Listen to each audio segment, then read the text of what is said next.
This time on Leith Central, Wagon kits. Where's the best to start? Where should you go? Who makes the best for what? And how can you progress up to scratch building? Hello, welcome back to Leith Central. And in this episode, as you just heard, I'm going to be taking a look at wagon kits and what I think is the best approaches and the better way of looking at it from each manufacturer. So what I've got is the range of the wagon kits, the wagons I have for Leith Central here that are built from kits. The ones we're going to look at are Dapol, Parkside, Slaters, Cambrian, kit bashing, and then eventually a bit of scratch building as well.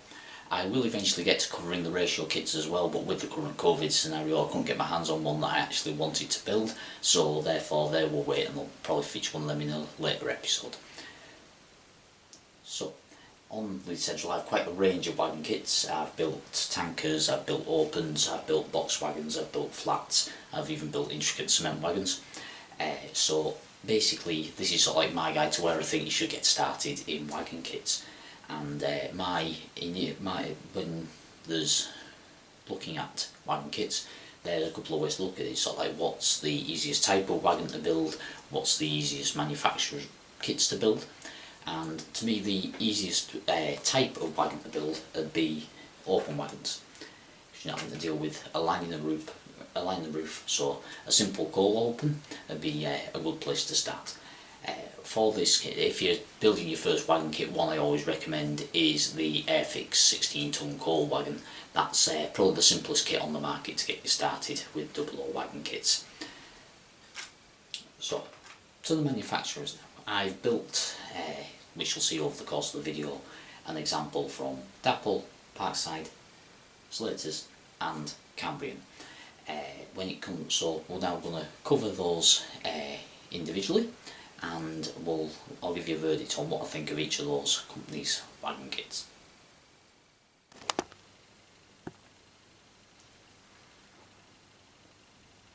First of all, we're going to have a look at the Dapol range. These are the old Airfix kits that used to get in the bags, still available from Dapol. They are quite old now, and the mouldings are showing that sign. With one thing you will find when you open these is there's quite a lot of flash on these models. They do still look really good. The Interfrigo van, the 20-ton tanker and the press wing that I've built from that range here. We'll have a look at the Interfrigo van being built momentarily. The one thing I'd say is a good positive for these kits if you're just starting out is they do have everything in them. The transfers are there, the kit's there, the wheels, the wheels and the couplings. The one thing I would say is these wagons do not come with bearings, so I would recommend buying your own bearings separately to fit to them. They go together very simply, and although a little bit more chunkier and maybe not the refined detail you'll get with other companies, as you'll see, these are the simplest and easiest kits to get through, and they do look really well. When weighting these kits, I tend to use 2p pieces across all my four-wheel wagons just to weight them, just a self-taped 2p piece on in the internals, or if I'm using coal wagons I stick them underneath. So there's what I use for weighting. In all, what I'd say is the upsides to these kits are cheap. They include everything, so everything you need to actually get the wagon running on your layout. And they still look good despite the range. The downsides would be that there is a lot of flash. The chassis are all printed in the same colour plastic as the main bodywork, so there's a little bit more painting involved with these. But all in all, a very good starting point is the Airfix model kit range.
Next, and probably the most comprehensive range of wagons available in kit form in Dapol would be the Parkside Dundas range. These now currently owned by Pico.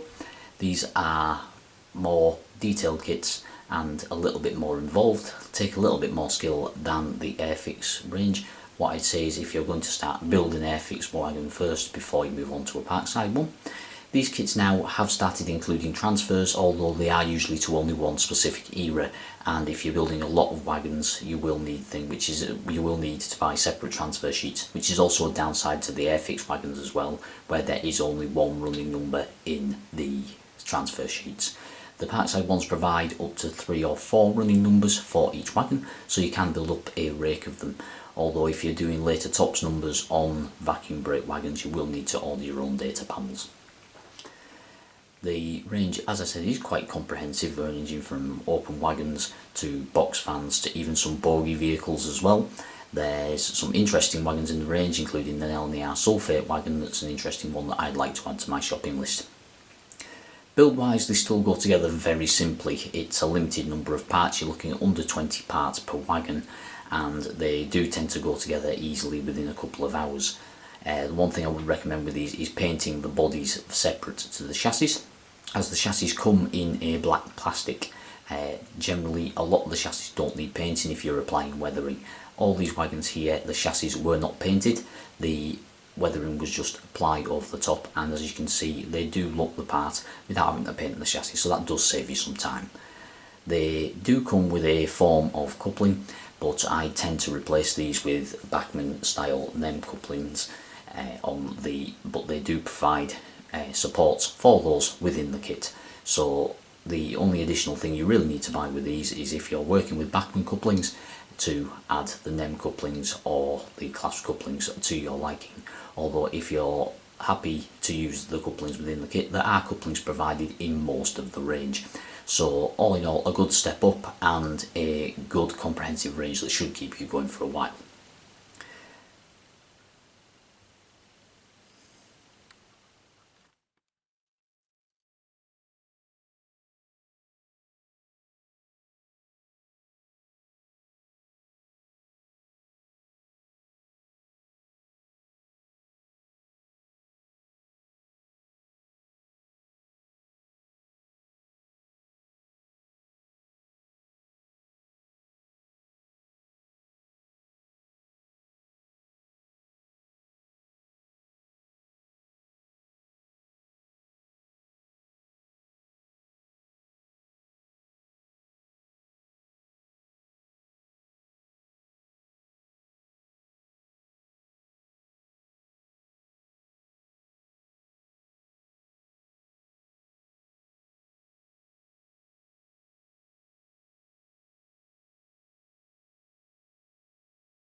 A little less known wagon range would be the Slaters range. Slater's the main manufacturer of a lot of plasticard products.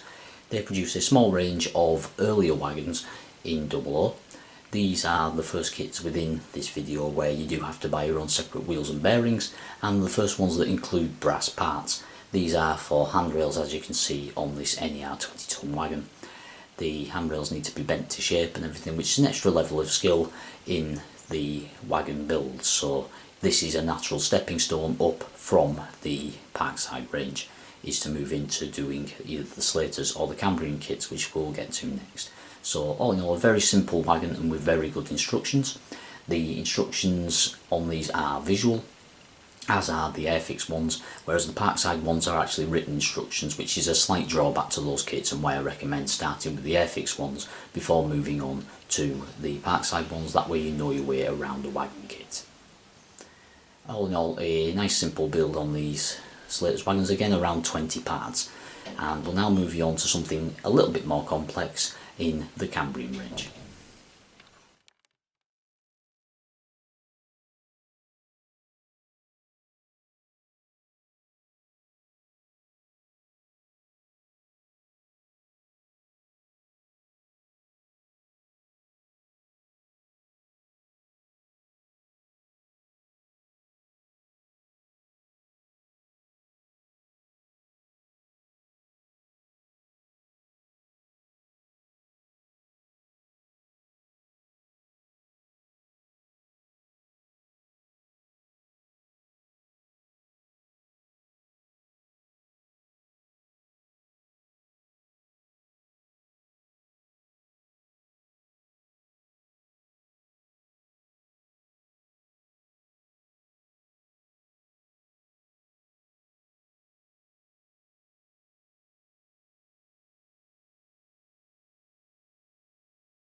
So when it comes to plastic wagon kits in 00, probably the top of the range would be the Cambrian range.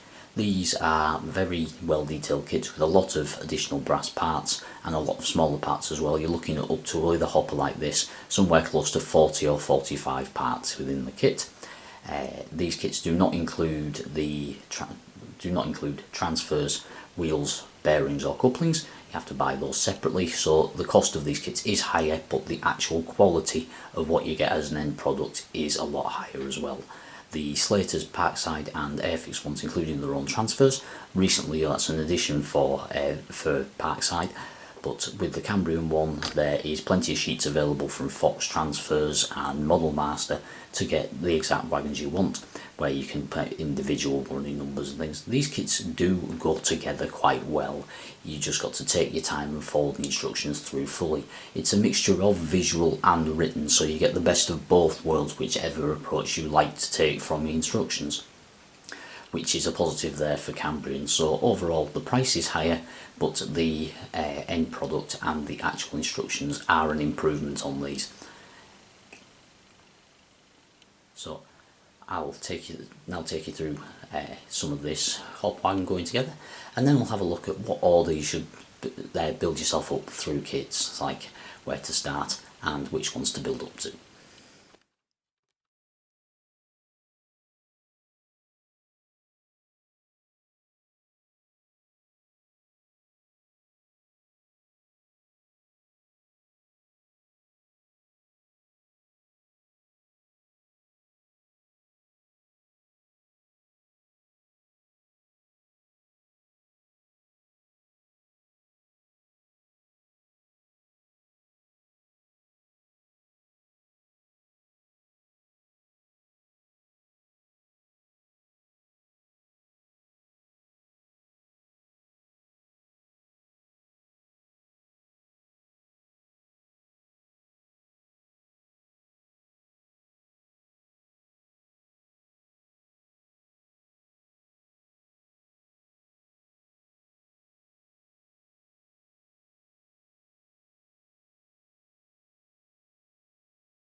Okay, so that covers the main manufacturers, and now what I want to go through is what I think is probably the best order to build kits in to get yourself some confidence up.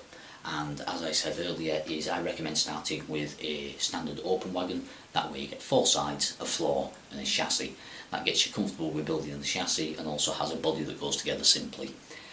From that, I then develop on to a simple tank wagon like the one in the Airfix range. It's worth building just one of these to get used to how a tank wagon goes together, although there aren't many tank wagons on the market at the moment in the lower price range.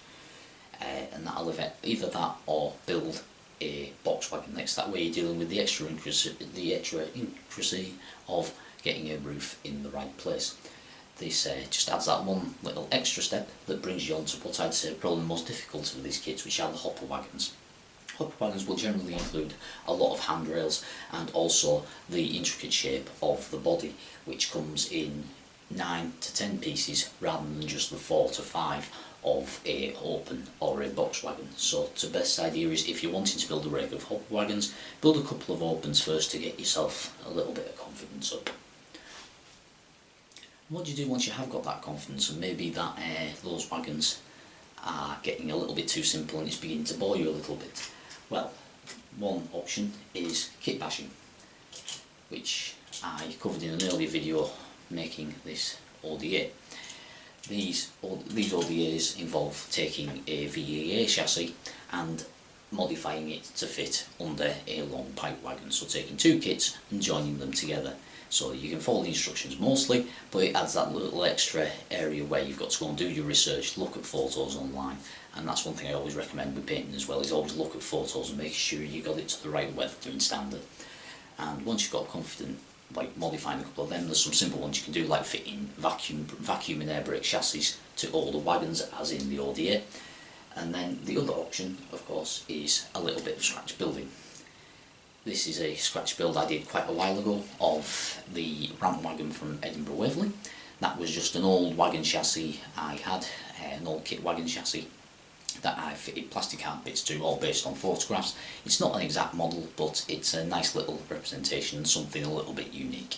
So there's one thing I would recommend there, if you are looking at doing a unique wagon, is that Paul Bartlett's wagons do have a lot of pictures of rail wagons, including sort of generator vans and things like that, where you're taking a box wagon, you're cutting a couple of holes in the side to make something that's going to be unique to you.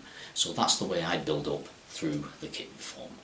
I'll now take you through the kits that I have so far. I'll take you through that wagon fleet and also update you on what else is coming on Leith Central.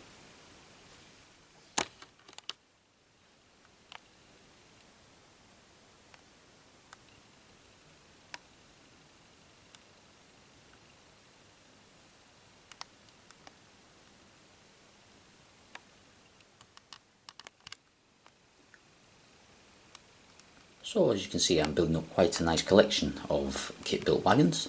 You've got the Interfrigo from Dapol, Presswing and 20-ton tanker also from Dapol, the ramp wagon that I scratch built on an old Parkside Dundas chassis, the latest completed, which is the NER 20-ton coal hopper from Slaters. That one's just requiring some internal painting, transfers and weathering. I then have a 20-ton LNR coal open and 2 Parkside vans, a fruit van and a pal van. Over there at the back is my 5 VEAs for the MOD train on Leith Central, and an LNR cattle van that I use on the Club's Glen layout for attaching to the back of passenger trains.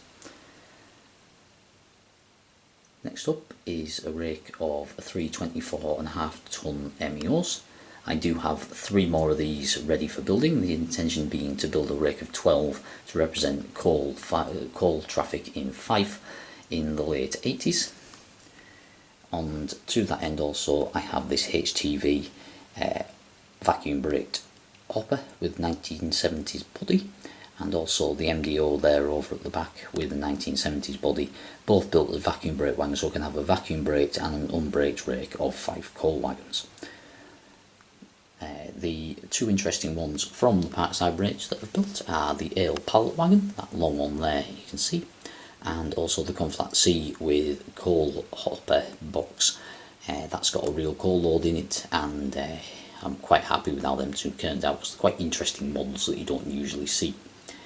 There's then also the ODA that I modified with a VAA chassis for the MOD train on Leith Central.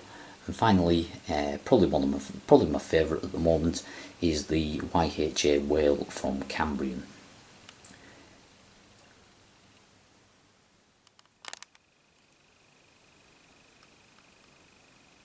Elsewhere on the kit front, I've got 2 more buses ready for transfers and 1 completed.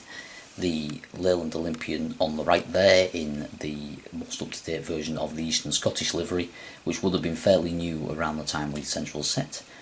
I then have a Edinburgh Transport orange and blue Leyland National, and another long-bodied Leyland Olympian in Lothian colours. Them two are just awaiting the arrival of transfers.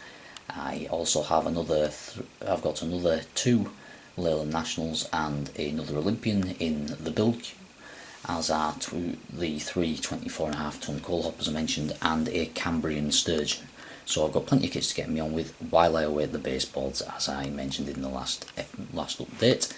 There's also been some other progress on the layout, which I'll take you over to have a look at now. So the other main progress I've made this month is I've started making the mock-ups for the station building.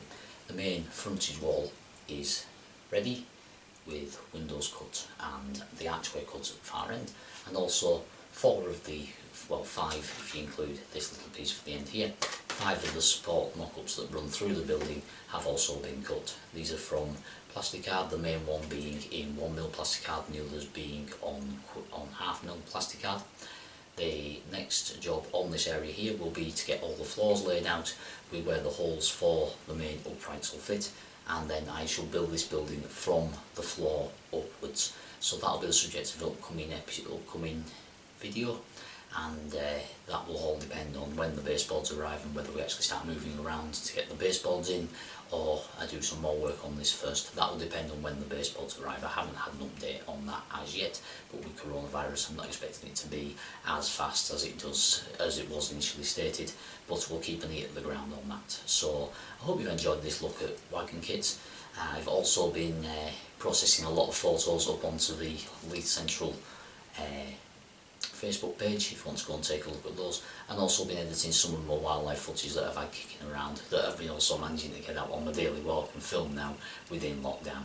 So hopefully this has been a nice insight and giving you a rough guide to what I think is best on the Wagon kit front. Enjoy your modelling, and I'll see you on the next one. Cheers.